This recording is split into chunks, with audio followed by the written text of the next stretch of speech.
स्वागत है 9th class आपकी ऑनलाइन क्लासेस में। तो 9th क्लास अपन ने पिछले की 2 क्लास में पहले अपन ने पाठ्य पुस्तक का परिचय किया था, फिर अपन ने लेखक परिचय किया था, है ना, क्योंकि अपने लेखक परिचय 2 नंबर का एग्ज़ाम में आने वाला है, उस आधार पर ही अपन तैयारी कर रहे हैं। और मैंने आपको जो आपका चैप्टर है, आपके लेखक है प्रेमचंद और आपका पाठ का नाम है 2 बेलों की कथा, इसके बारे में मैंने आपको थोड़ा कुछ बताया था। आज अपन अपना चैप्टर रीड करते हैं। इसमें कोई शब्दार्थ आएगा तो मैं आपको बताऊंगी। आपको बताया था कि 2 बेलों की कथा जो है, 2 बेल है, हीरा और मोती, उनका मालिक झुरी है। दोनों बेलों में आपस में बहुत ज़्यादा प्रेम है, एक दूसरे को दोनों कष्ट देना नहीं चाहते हैं, एक दूसरे का दुख भार बांटना चाहते हैं और अपने मालिक के प्रति भी अनन्य प्रेम है उनका, है ना। तो अब अपन चैप्टर रीड करते हैं। देखो, जानवरों में गधा सबसे ज़्यादा बुद्धिहीन समझा जाता है, ये सबको ज्ञात है ना। वो शक्तिशाली तो बहुत है पर बुद्धि का नाम मात्र उसमें नहीं है। जब किसी आदमी को पढ़ले दर्जे का बेवकूफ़ कहना चाहते हैं तो उसे गधा कहते हैं। अपन ये अपने आम ये भाषा में सुनते ही हैं, बोलचाल की भाषा में, कि जब कोई मूर्ख प्रवृत्ति का आ जाता है, कोई बात एक बार में नहीं समझ पाता है, 2 बार 5 बार, तो हम उसको क्या है, गधा कह के पुकार देते हैं कभी कभार, है ना। हालांकि ये निम्न शब्द है, अपन को इसे प्रयोग नहीं करना चाहिए, पर आम बोलचाल की भाषा में ऐसा अपन ने सुना है। गधा सचमुच बेवकूफ़ है या उसके सीधेपन, उसकी निरपराध सहिष्णुता से उसे ये पदवी दे दी है ना। फिर देखिए, इसका निश्चय नहीं किया जा सकता। गायें सींग मारती है, ठीक है, ब्याई हुई गाय तो अनायास ही सिंहनी का रूप धारण कर लेती है। अब गधे के बारे में जानकारी देने के बाद बैल की जानकारी देंगे, लेकिन उससे पहले गाय का जिक्र करते हैं कि गाय को वैसे तो बहुत सीधा माना जाता है, लेकिन जब गाय के छोटा बछड़ा रहता है, उसके कोई भी करीब जाता है तो उनको भय के कारण वो क्या है, दूसरे पे सींग भी चला देती है, ऐसा है। फिर देखो, कुत्ता भी बहुत गरीब जानवर है, लेकिन कभी कभी उसे भी क्रोध आ जाता है, किंतु गधे को कभी क्रोध करते नहीं सुना ना देखा है। जितना चाहो गरीब को मारो, चाहे जैसी खराब सड़ी हुई घास सामने डाल दो, उसके चेहरे पर कभी भी असंतोष की छाया भी नहीं दिखाई देगी। वैशाख में चाहे एक आध बार कुलेल कर लेता हो, पर हमने तो उसे कभी खुश होते नहीं देखा है। उसके चेहरे पर एक विषाद स्थायी रूप से छाया रहता है। विषाद यहाँ क्या है, उदासी, कि कैसा भी मौसम हो, कैसा भी समय हो, भले ही उसको बहुत अच्छा खाने के लिए दिया जाता, भले ही चढ़ा गला देते, पर उसके चेहरे पर कभी भी कोई भाव नहीं रहता, वो भाव शून्य रहता है। सुख दुख हानि लाभ किसी भी दशा में उसे बदलते नहीं देखा है। ऋषियों मुनियों के जितने गुण हैं वे सभी उसमें पराकाष्ठा को पहुंच गए हैं, पर आदमी उसे बेवकूफ़ ही कहता है। बात आई ना ध्यान में। सद्गुणों का इतना अनादर कहीं नहीं देखा। कदाचित सीधापन संसार के लिए उपयुक्त नहीं है। देखिए ना, भारतवासियों की अमेरिका में क्या दुर्दशा हो रही है, क्योंकि अमेरिका में उन्हें घुसने नहीं दिया जाता। बेचारे शराब नहीं पीते हैं, 4 पैसे कुछ समय के लिए बचा कर रखते हैं ना, कोई अनहोनी ना हो जाए इसलिए अपने पास बचत रखते हैं, जी तोड़कर काम करते हैं, किसी से लड़ाई झगड़ा नहीं करते, 4 बातें सुनकर गम खा जाते हैं, फिर भी बदनाम है। कहा जाता है वे जीवन के आदर्श को नीचा करते हैं, है ना, ऐसी मान्यता है। तभी तो आपको बताया गया है कि ये जो आपकी 2 बेलों की कथा है वो अपने जो भारतीय है या भारतवासी है उससे जुड़ी हुई है। जब असहयोग आंदोलन हो रहा था, स्वतंत्रता के लिए पूरा देश लड़ झगड़ रहा था, प्रयास कर रहा था, उस समय कि कोई भी चीज़ प्राप्त करने के लिए हमें अनेकों प्रयास करने पड़ते हैं। जिस प्रकार ये जो पशु है वो क्या है, परतंत्र है ना, अपने मालिक के गुलाम होते हैं, वैसे भारतवासी भी उस समय अंग्रेज़ों के गुलाम थे और उस गुलामी को दुत्कारने के लिए, है ना, उसे आज़ादी पाने के लिए भारतीयों को भी अनेक प्रयास करने पड़े थे। इसीलिए इस कहानी को उससे जोड़ा गया है। अब देखिए, अगर वे भी ईंट का जवाब पत्थर से देना सीख जाते तो शायद, सॉरी बेटा, तो शायद वो सभ्य कहलाने के लायक बन जाते, हैं ना। लेकिन गधे का एक छोटा भाई और भी है, और वो थोड़ा उससे कम ही गधा है, और वह है बेल, क्योंकि अपन यहाँ बेल की कहानी पढ़ रहे हैं। बात क्या आई थी कि अगर ईंट का जवाब पत्थर से देना सीख जाते, है ना, अर्थात भारतीय सभ्य हैं, सहनशील है, दूसरों का सम्मान करना जानते हैं, कभी भी किसी का अपमान नहीं किया, और इसी का फ़ायदा अंग्रेज़ों ने क्या है उठाया, उनकी अच्छाइयों को वो जान नहीं पाए थे। अब बात बेल की आती है कि गद्दे को यहाँ बुद्धिहीन समझा जाता है, लेकिन गद्दे का एक छोटा भाई और भी है जो उससे कम ही गधा है, और वह है बेल, है ना। जिस अर्थ में हम गधे का प्रयोग करते हैं, कुछ उसी से मिलते जुलते अर्थ में बछिया के ताऊ का प्रयोग भी करते हैं। कुछ लोग बेल को शायद बेवकूफ़ों में सर्वश्रेष्ठ कहेंगे, मगर हमारा विचार ऐसा नहीं है। बेल कभी कभी मारता भी है, कभी कभी अड़ियल बेल भी देखने में आता है, और भी कई रीतियों से अपना असंतोष प्रकट कर देता है।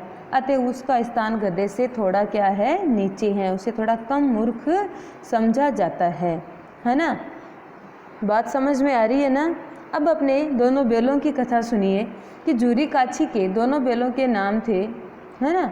झूरी उनका मालिक हो गया। दोनों बेलों के नाम क्या थे? हीरा और मोती। अंडरलाइन कर लीजिए।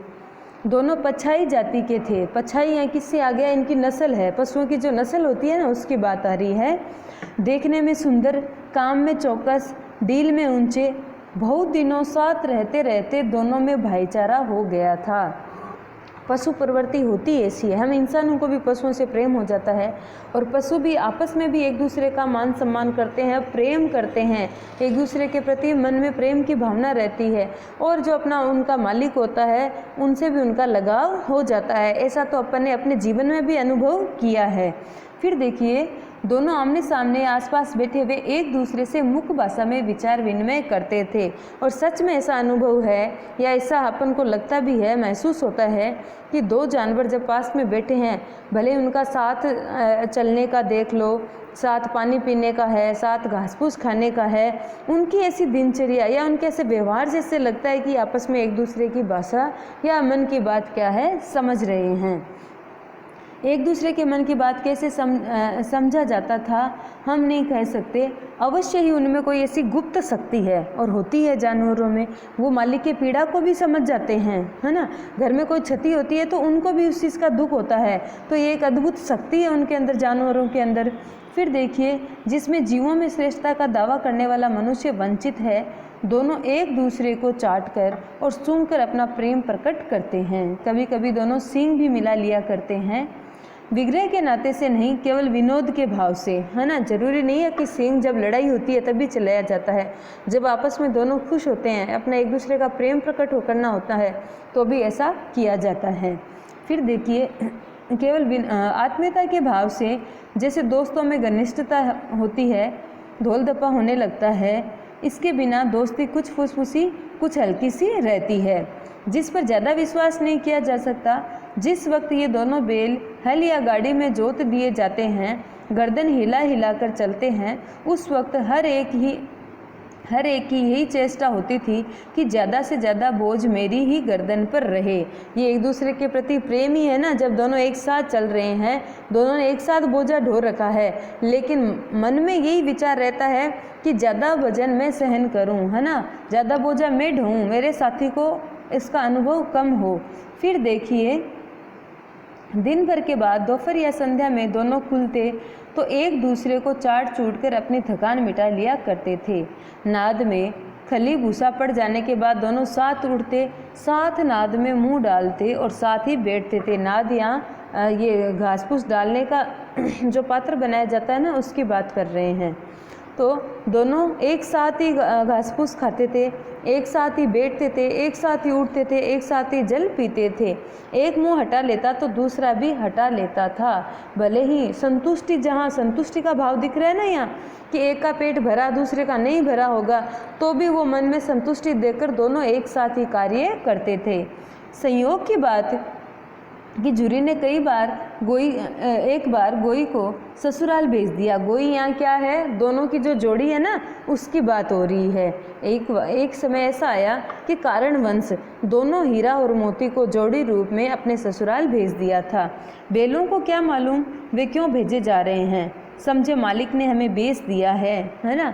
भाई जानवर थे वो तो हर चीज़ को समझ नहीं पा रहे थे। किसी कारणवश या कार्यवश क्या है, झूरी ने अपनी दोनों बैलों को अपने ससुराल भेजा था, लेकिन उन दोनों के मन में कुछ और ही भ्रम हो गया था। अपना यूँ बेचा जाना उन्हें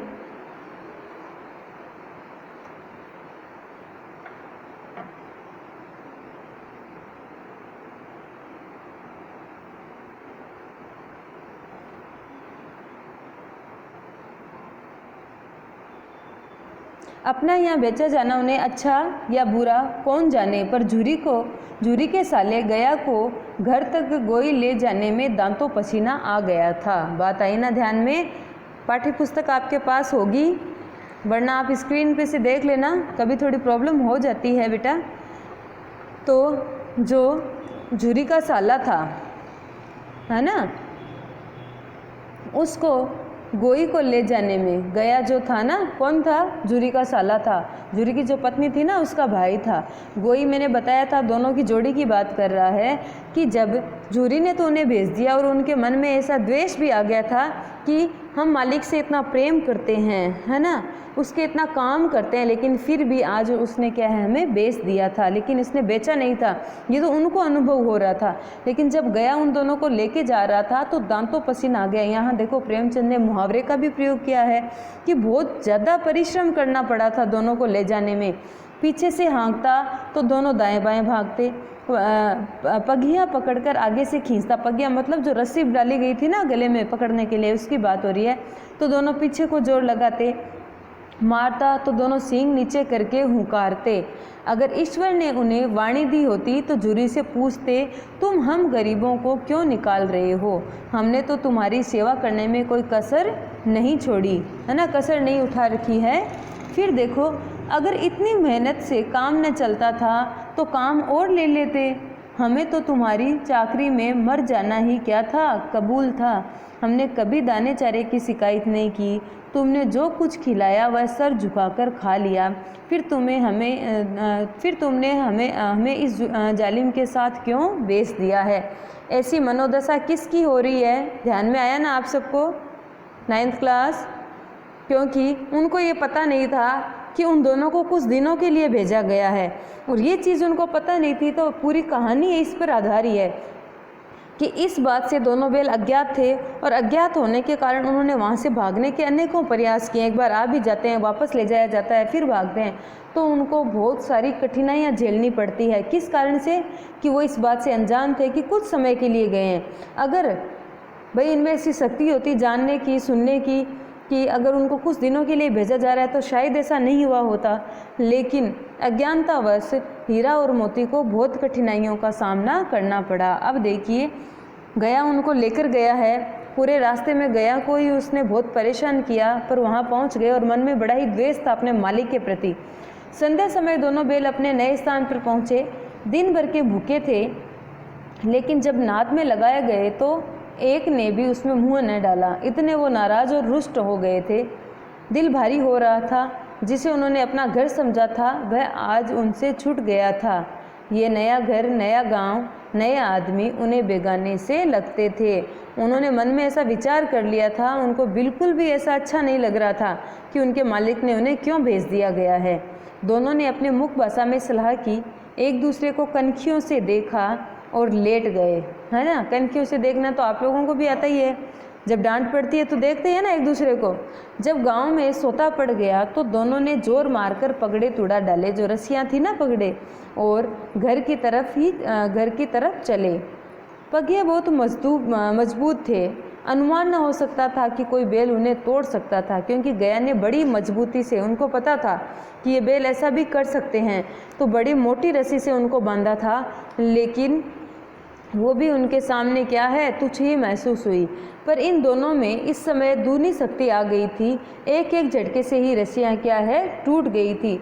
दुगनी शक्ति इसलिए आ गई थी क्योंकि उन्हें अपने मालिक के पास जाना था, उन्हें यहाँ आना बिल्कुल भी अच्छा नहीं लग रहा था। झूरी प्रातःकाल सोकर उठा तो देखा कि दोनों बैल चढ़नी पर खड़े हैं। दोनों की गर्दनों में आधा आधा गराव लटक रहा है, घुटने तक पांव कीचड़ में भरे हैं, और दोनों की आंखों में विद्रोह में स्नेह झलक रहा है। अपने मालिक के प्रति स्नेह है, लेकिन नाराज भी है। झूरी बैलों को देख स्नेह से गदगद हो गया, दौड़कर उन्हें गले लगा लिया। प्रेमालिंगन और चुंबन का वह दृश्य बड़ा ही मनोहर था। घर और गांव के लड़के जमा हो गए, तालियां बजा बजाकर उनका स्वागत किया गया।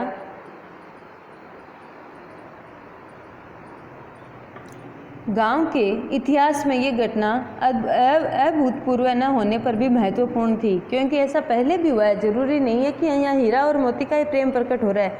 बहुत से ऐसे जानवर या ऐसा अनुभव हमने भी बड़ों से सुना है कि इतना लगाव हो जाता है कि पशुओं को बेच देने के बाद या दूसरे स्थान ले जाने पर वो क्या है, दूसरे दिन उसी समय पर वापस आ जाते हैं। ऐसा उनका उस घर से, उस परिवार से या आसपास उनके साथ जो पशु रहते हैं उनसे उनका प्रेम हो जाता है।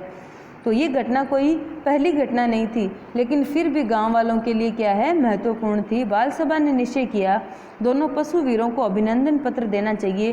कोई अपने घर से रोटियां लाया, कोई गुड़ और कोई चोकर और कोई भूसी। इस प्रकार ये सारा सामान खिला के उन्होंने क्या है, उनका स्वागत किया। बात आई ना ध्यान में। अब देखिए, एक बालक ने कहा ऐसे बैल किसी और के पास न होंगे।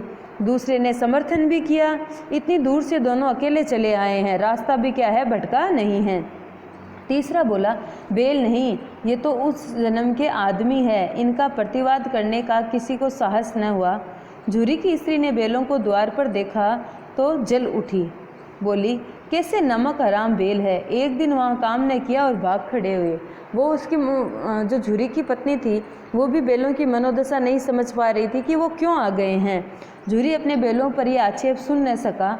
नमक हराम क्यों है, चारा दाना न दिया होगा तो क्यों रहे, तो क्या करते। ये ऐसे उनके मनोभावनाएं थी। आपस में दोनों वार्तालाप कर रहे थे। झूरी ने चिढ़ाया। स्त्री ने रोब के साथ कहा बस तुम ही हो बैलों को खिलाना पिलाना जानते हो, और तो सभी पानी पिलाकर रखते हैं। झूरी ने चिढ़ाया चारा मिलता तो क्यों भागते, क्योंकि झूरी को भी अनुभव नहीं था, उनकी मनोदशा झूरी भी नहीं समझ पा रहा था।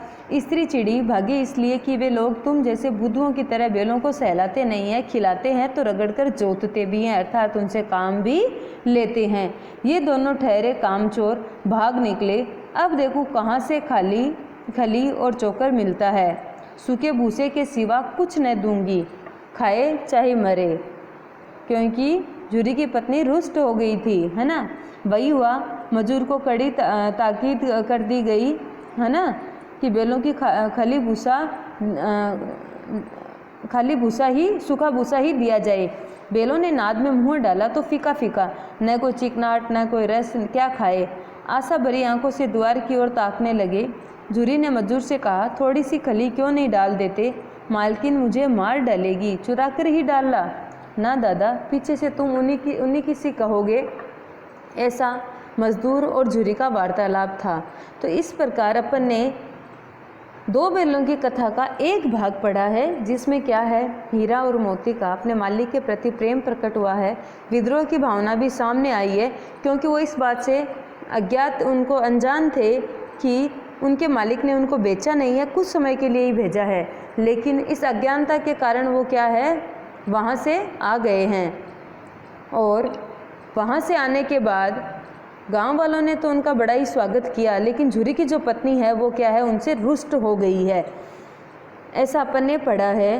तो इतना चैप्टर पढ़ लेना बेटा, क्योंकि इसमें से व्याख्या आ सकती है। व्याख्या के लिए आपको लेखक परिचय याद कर रहे हो तो लेखक का तो आपको जानकारी रहेगी, चैप्टर का नाम भी अपन को याद रखना है, और चैप्टर पढ़ लोगे तो क्वेश्चन आंसर भी अच्छे से याद हो जाएगा।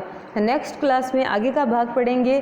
कोई भी चीज़ नहीं समझ में आती है तो लाइव क्लास में पूछ लेना। जो भी कोई शब्दार्थ आता है, मुहावरा आता है, तो मैं आपको बताती जाऊंगी, ठीक है ना। अपना ध्यान रखना, स्वस्थ रहना और अपनी स्टडी कंटिन्यू करना। धन्यवाद।